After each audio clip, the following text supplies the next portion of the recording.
নমস্কার, সবাইকে ভালোবাসা জানিয়ে আমার একটি নতুন ভিডিও শুরু করছি। তো কালকে রাত্রেবেলা আমি এগরোল বানিয়েছিলাম, সেই রেসিপিটাই আপনাদের সাথে শেয়ার করব।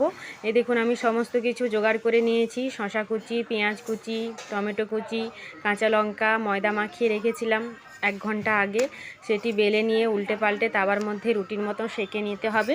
তারপর তাওয়াতে তেল দিয়ে ডিম দিয়ে তার উপরে সেঁকা রুটিগুলোকে দিয়ে উল্টে পাল্টে ভালো করে ভেজে নিতে হবে লাল করে। তো দেখুন, এই রকম আমি করেছিলাম কালকে। তো খুব সুন্দর হয়েছিল খেতে, খুব কম সময় লাগে এবং খুব বানানোও খুব সোজা। তো আপনারা চাইলে বাড়িতে ট্রাই করতে পারেন। বাজারে কিনে খাওয়ার থেকে বাড়িতে বানিয়ে খাওয়া স্বাস্থ্যকর, সব থেকে ভালো।